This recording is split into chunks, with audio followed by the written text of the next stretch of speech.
Who are you? Heatran might be Game Freak's most forgotten legendary Pokemon.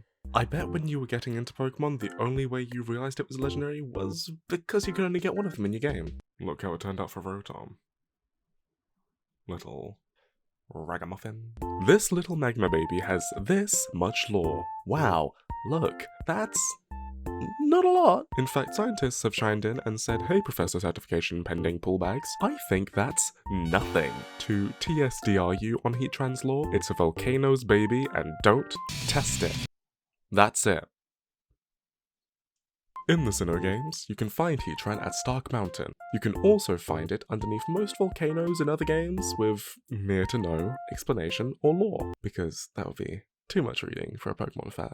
Even in Legends Arceus, I was disappointed to see that they did absolutely nothing with Heatran other than make it a boss fight, which isn't much considering Electrode got one. Heatran's name supposedly comes from heat and transfer, or according to Bulbapedia's citations, heat and dragon, which I think is a bigger grasp at straws than a Malays turtle. I would suggest that the name Heatran actually just sucks, and if possible, I think we should refer to Heatran by a much cooler name. A name that grants it a level of respect that befits this magma lord of the Grand Summit. King Dodongo. Wait, that's already taken.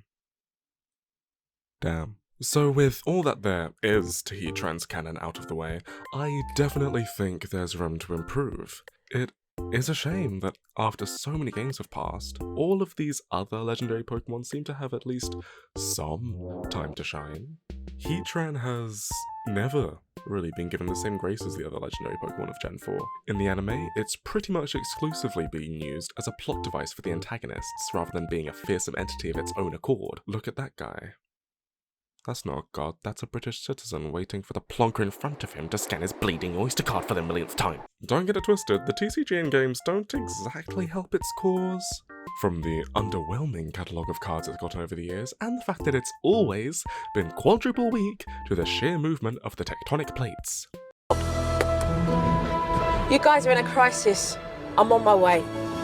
Looking back on Sinnoh's overall connection with Shintoism, I believe that the fact Heatran exists is a nod towards the kami of fire that killed Izanami, Kagutsuchi, who the morning god, Izanagi, beheaded and split its corpse across Japan, creating volcanoes from the corpse's exuding flames. I want to also factor, with Heatran specifically, that Sinnoh also shares aesthetics and themes with the Greek pantheon. Just look at Spearpillar and Dialga and Palkia's helmet horns. I believe the reason why Heatran is part steel type is not just the fact that it's the magma beast. It's a nod to the Greek god Hephaestus, who was not only a god of fire, but smithing. Hephaestus gave many iconic armaments to the other gods such as Hermes' winged helmet and sandals, Aegis's breastplate, Helios' chariot, and Eros' bow and arrows. Now, wouldn't it be great if this frog reflected any of that? When it came to writing this story for Heatran, I wanted to keep it Pokemon, so we won't be seeing Heatran with the multiple affairs of Greek legend, or getting split across the Sinnoh region. Instead, I want to treat Heatran with the same level of respect the writers seem to give the other legendary Pokemon at the time, giving characters in-game a reason to revere this thing. And maybe in retrospect, Game Freak will too. They won't, but the little guy can dream. Look at him. Fair warning, since I won't be basing this on any specific real-world mythology or in-game lore, do forgive if this story is a bit more raw as a read. Oh, look at that. A consoling hand on my shoulder. That's so nice of you. That's so considerate. Oh, you're throwing me at a brick wall. That's fine. How plush. At least pick up the damn tape and watch the bloody...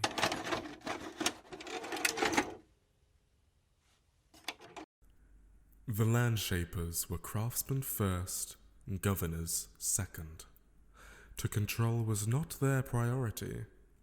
Their responsibilities were best given to the cutting and gifting of their land to the wilds. As the oceans, land, and sky had come to accept their guardians, the mounts that spewed red rivers were too beholden to their own masters. The first volcano first erupted before settlers and civilization could take root. Within the catacombs just below the surface, the flowing red left a chamber coated in cooled residue. At the heart of this chamber sat a stone, peeling away at itself, revealing a core with magma writhing within. From this core came a creature that burned their own body as a furnace, contorting, scaling the nest they first lay their eyes on. As the cavern's magma began to ebb and flow throughout the crags, the nearby wildlife discovered the chamber, where they saw the stone upon an altar. The furnace saw a predator in pursuit of their life source. The magma bubbled, the tectonics below aggravated. The native cave dwellers feared the magma furnace, leaving new paths undiscovered and revealing new veins of precious ore. Years passed and people built, creating communities throughout the forests, shores, and highlands, none brave enough to explore the blazing lands that the wildlife feared. Until there came a time for a trailblazer from the frost-driven north who sought fertile soil for their family's crops. The traveler arrived on the back of the ocean's wings as they set foot on the slated shores, shedding their woven furs in the overwhelming sunlight, burning as they grazed the ashen soil. Learning of the land's complexities, the trailblazer explored. They ate the soil's fruit. They drank the ocean's tide. They bronzed under the sun's protection. It came time to endure the trail set by the Red River. They ventured through the catacombs, following the flow, all the while gathering the glistening silver from the walls around them with their primitive stone tools. These hours of exploration drove the traveler to the depths of the mount. The red rivers led them into a spacious cavern's doorway. Seeking respite, the traveler took count of their journey so far. Their souls were burnt black. What was left of their clothes were singed and torn. Their gourd was empty, only having taken a few sips throughout their trek. All of this to accept that the room they found themselves in beneath the volcano was cool. Astonished, they picked their scorched body up and examined the room around them. Four-toed claws sporadically strewn across the walls. Pools of magma adorned the center of the room, where there lay an altar with a stone set upon it. The trailblazer approached the stone, and with each step, the room grew just a bit warmer. The cavern illuminated. The magma boiled, and with a touch to the stone, embers singed the nape of their neck. As they turned to escape, the furnace bared their smelting fangs. Silence. The room sat still. The furnace burned. The traveler calmly removed themselves from the altar, with two amber eyes following their slightest move. A moment of epiphany came over the trembling trespasser. They offered the silver ore they had gathered throughout their journey to the beast. It swallowed the pieces in their molten maw.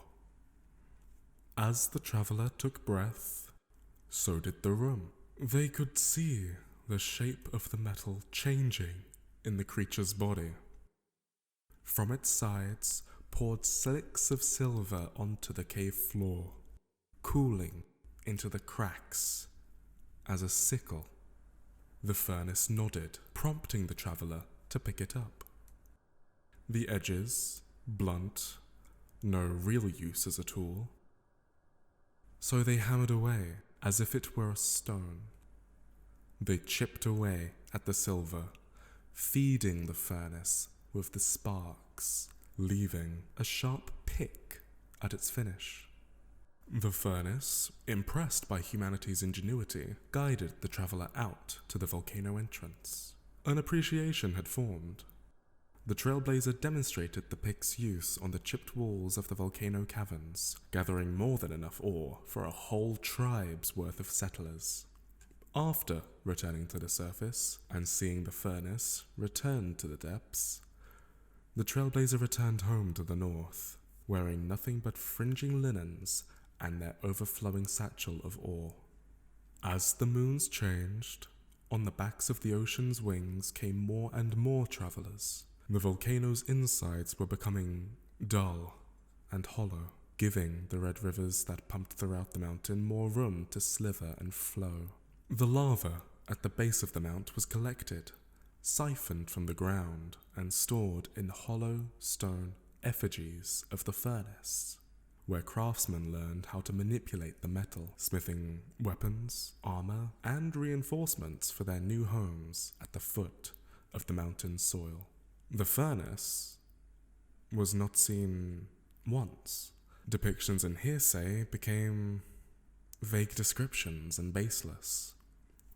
The creature stands on hind legs and breathes fire. The beast smelts the land from the sky. The settlers became curious. Did the furnace not want to welcome them onto its land? One brazen explorer sought the monster, following the same red river through different paths to the volcano's core, stumbling upon the cavern that they'd heard from an adventurer's story, cool to the touch, with pools of magma flowing underneath an altar with a stone set atop. The explorer, with no hesitation, recognized this as the core of the volcano that glowed ember, yet safe, and struck it with their pick. The cavern engulfed itself in red. A sea of igneous liquid flooded the room, taking the zealous explorer in its wake. Like blood through veins, the red took each corridor, each crevice, each crack, and filled it with smelting mire. Each miner taken, kindling to the flame. From the shores, a familiar bronze trailblazer returned to the volcano. Their face gape in horror. The fields they gave inspiration to were buried under layers of graying lava. The homes they helped materialize, rubble. The people that trusted their judgment but did not heed their warning, dust.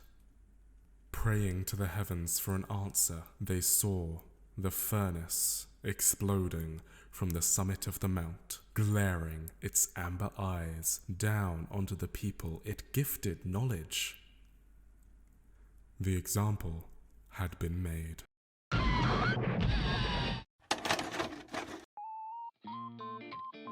Hi, thank you for watching. This was one I had a lot of fun with, and I hope you enjoyed the story. As always, I don't claim to be an expert, but this is very much me coming to show and tell with my dinosaur toys and saying, look, it can breathe fire and destroy villages. I wasn't very good at show and tell. Feel free to throw in the comments any other Pokemon stories you'd like to see me take a crack at. Throw me a follow to see if I do it, and maybe, just maybe, we can see each other again.